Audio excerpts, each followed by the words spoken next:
ஆளுநர் கிடப்பில் போட்டிருந்த தமிழ்நாடு அரசின் 10 மசோதாக்களும் சட்டமாக செயல்பாட்டுக்கு வந்துவிட்டன. ஆளுநரின் கால தாமதத்தை கருத்தில் கொண்டு உச்சநீதிமன்றம் வரலாற்று தீர்ப்பு.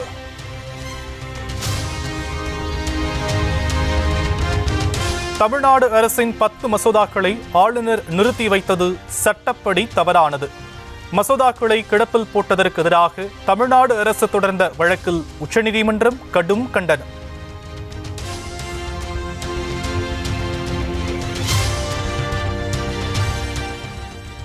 சட்டப்பேரவையால் ஒப்புதலுக்கு அனுப்பப்பட்ட மசோதாவை குடியரசுத் தலைவருக்கு அனுப்ப முடிவு செய்தால் ஆளுநர் 1 மாதத்திற்குள் முடிவெடுக்க வேண்டும்.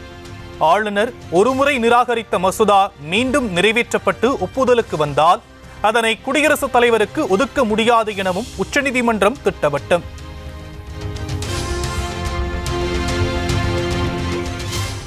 மக்களால் தேர்ந்தெடுக்கப்பட்ட பிரதிநிதிகளால் ஆன சட்டப்பேரவையின் முடிவை ஆளுநர் மதித்தே ஆக வேண்டும். மாநில அரசின் செயல்பாடுகளுக்கு முட்டுக்கட்டையாக இருக்கவோ தனிப்பட்டு செயல்படவோ எந்த அதிகாரமும் இல்லை என உச்சநீதிமன்றம் மீண்டும் உறுதி.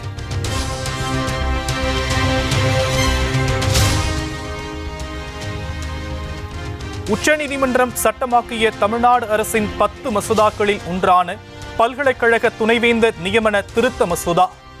நீதிபதிகள் உத்தரவின்படி இனி தமிழக பல்கலைக்கழக துணைவேந்தர்களை முதலமைச்சரே நியமிக்கும் வகையில் அதிகாரம்.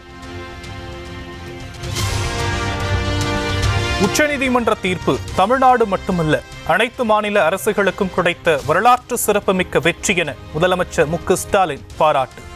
மாநிலத்தில் சுயாட்சி, மத்தியில் கூட்டாட்சி என்று தமிழ்நாடு தொடர்ந்து போராடும், தமிழ்நாடு வெல்லும் எனவும் சட்டப்பேரவையில் உறுதி. ஆளுநர் அவர்கள் ஒப்புதல் அளிக்கப்பட்டதாக கருதப்பட வேண்டும் என்றும் தெரிவித்து வரலாற்று சிறப்புமிக்க தீர்ப்பினை இன்றைக்கு மாண்புமை உச்சநீதிமன்றம் வழங்கியுள்ளது. இந்த தீர்ப்பு தமிழ்நாட்டுக்கு மட்டுமின்றி இந்தியாவில் உள்ள அனைத்து மாநில அரசுகளுக்கும் கிடைத்த மாபெரும் வெற்றியாகும். மாநில சுயாட்சி, மத்திய கூட்டாட்சி தத்துவம் ஆகியவற்றை நிலைநாட்டிட தமிழ்நாடு போராடியது. தமிழ்நாடு போராடும், தமிழ்நாடு வெல்லும். சட்டப்பேரவைக்கு காவி உடையில் வராமல் கருப்பு உடையில் வந்த வரையில் மகிழ்ச்சி. சபாநாயகருக்கு எதிர்ப்பு தெரிவிக்கும் வகையில் கருப்பு உடை இணைந்து வந்த அதிமுக எம்எல்ஏக்கள் குறித்து முதலமைச்சர் மு.க.ஸ்டாலின் கிண்டல்.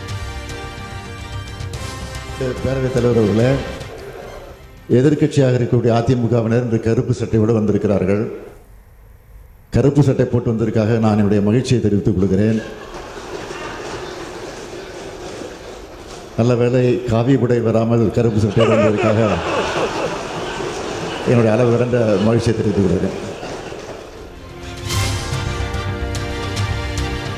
சட்டப்பேரவை கூட்டத்தொடர் நேரலை விவகாரம் குறித்து சபாநாயகர் அப்பாவு உடன் எதிர்க்கட்சித் தலைவர் எடப்பாடி பழனிசாமி கடும் வாக்குவாதம். அதிமுகவினர் பேசுவதை நேரலை செய்ய சபாநாயகர் திட்டமிட்டு மறுப்பதாக குற்றச்சாட்டு. சட்டப்பேரவையில் எதிர்க்கட்சியினர் பேசுவதையும் முழுமையாக ஒளிபரப்புவதாக சபாநாயகர் விளக்கம். மரபை மீறி செயல்படுவதாக கூறி விளக்கத்தை ஏற்க மறுத்து அதிமுக எம்எல்ஏக்கள் வெளிநடப்பு.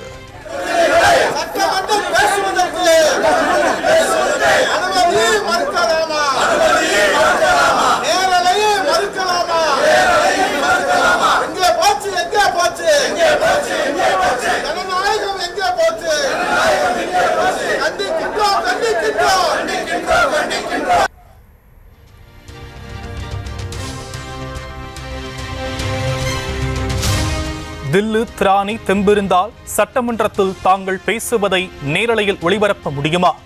முதலமைச்சர் மு.க.ஸ்டாலினுக்கு எதிர்க்கட்சித் தலைவர் எடப்பாடி பழனிசாமி சவால். இந்த முதலமைச்சருக்கு தில்லு திராணி தெம்பு இருந்தா சட்டமன்றத்திலேயே எங்களுக்கு பேசுவதற்கு வாய்ப்பு அளித்து அதற்குண்டான பதிலை அவையிலே பதிவு செஞ்சா அவரை நாங்கள் வரவேற்போம். சாமானிய மக்களை பெரிதும் பாதிக்கும் சமையல் எரிவாயு விலையேற்றத்தை மத்திய அரசு உடனடியாக திரும்பப் பெற தவிக தலைவர் விஜய் வலியுறுத்தல். மீண்டும் மீண்டும் பொய் சொல்லி ஏமாற்றும் வழக்கத்துடன் மத்திய மாநில அரசுகள் செயல்பட்டால் மக்களோடு களத்தில் இறங்குவோம் எனவும் எச்சரிக்கை. தன் மீதும் குடும்பத்தினர் மீதும் அவதூறு பரப்பியதாக டிஐஜி வருண்குமார் தாக்கல் செய்த வழக்கு. திருச்சி நீதிமன்றத்தில் நேரில் ஆஜரானார் நாம் தமிழர் கட்சியின் தலைமை ஒருங்கிணைப்பாளர் சீமான்.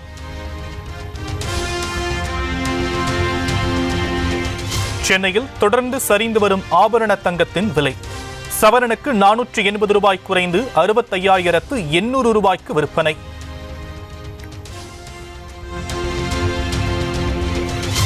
தொடர்ந்து 4வது நாளாக சரிந்து வரும் தங்கத்தின் விலை 4 நாட்களில் மட்டும் சவரனுக்கு 2,680 ரூபாய் குறைந்தது. சென்னை ஆரியபுரத்தில் நேருவின் சகோதரர் ரவிச்சந்திரனின் 2 வீடுகள், அடையாறில் டிவிஹெச் நிர்வாகி ரமேஷ் வீட்டில் தொடரும் அமலாக்கத்துறை ரெய்ட். கோட்டூர்புரம் பகுதியில் உள்ள டிவிஹெச் கட்டுமான நிறுவன தலைமை அலுவலகத்திலும் சோதனை தொடர்கிறது.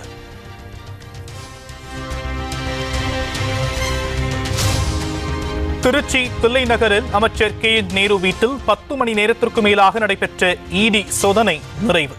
கோவை மசக்காளிப்பாளையத்தில் அமைச்சர் கே.என். நேருவின் சகோதரர் மணிவண்ணன் வீட்டில் நடைபெற்ற சோதனையும் முடிந்தது.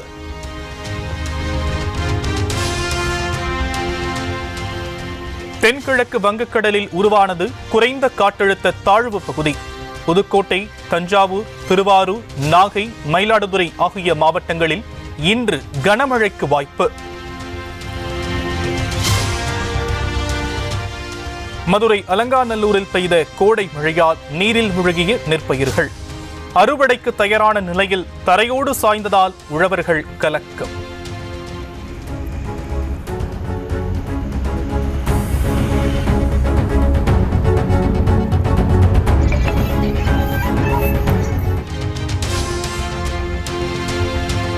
மேட்டூர் அணைக்கு நீர்வரத்து வினாடிக்கு 275 கன அடியில் இருந்து 2,520 கன அடியாக அதிகரிப்பு. நீர்மட்டம் 107.79 அடியாக உள்ள நிலையில் குடிநீர் தேவைக்காக வினாடிக்கு 1000 கன அடி நீர் வெளியேற்றம். வடசென்னை எண்ணூர் முகத்வார மீனவ கிராமத்தில் ஊர் தலைவரை தேர்ந்தெடுப்பதில் மோதல். இருதரப்பாக பிரிந்து வீட்டை சூறையாடியதால் பரபரப்பு.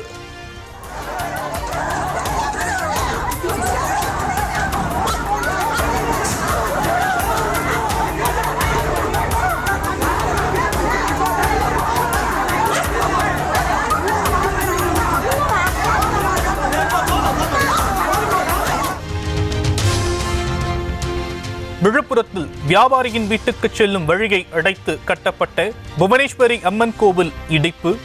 நீதிமன்ற ஆணையின்படி போலீஸ் பாதுகாப்புடன் ஆக்கிரமிப்பு கோயில் அகற்றம்.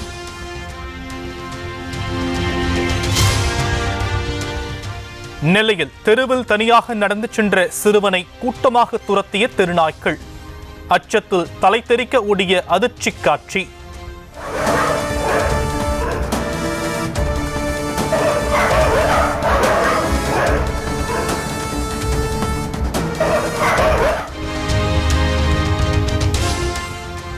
திருவண்ணாமலை மாவட்டம் சேவூரில் ஹோட்டல் உரிமையாளரின் பைக்கை திருடிச் சென்ற முகமூடி கொள்ளையர்கள் இரும்பு ராடால் பூட்டை உடைத்து துணிகிறது.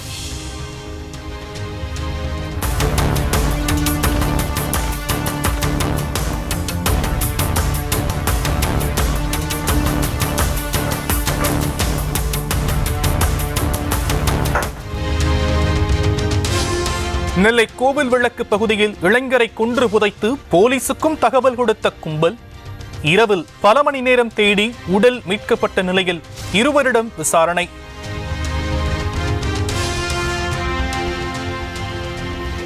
சிறு குறு தொழில் தொடங்க 10 லட்சம் ரூபாய் வரை கடன் உதவி அளிக்கும் பிரதம மந்திரி முத்ரா திட்டம் தொடங்கி 10 ஆண்டுகள் நிறைவு. நாடு முழுவதும் உள்ள பயனாளிகளை நேரில் அழைத்து பிரதமர் மோடி கலந்துரையாடல். वाई के लिए नहीं है।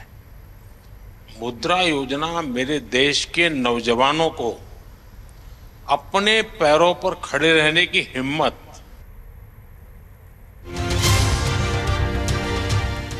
குஜராத் மாநிலம் அகமதாபாத்தில் இன்று கூடுகிறது காங்கிரஸ் காரிய கமிட்டி கூட்டம். தலைவர்களை வரவேற்கும் வகையில் பழங்குடியினர் நடனம்.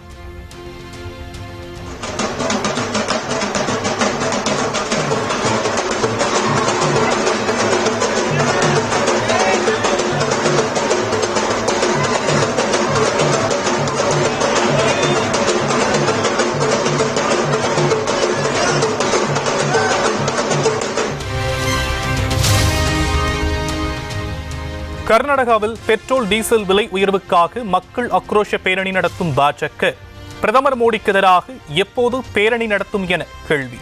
சமையல் எரிவாயு சிலிண்டரின் விலையை உயர்த்தியது கண்களுக்கு தெரியவில்லையா எனவும் துணை முதலமைச்சர் சிவக்குமார் வீடியோ வெளியிட்டு கண்டனம்.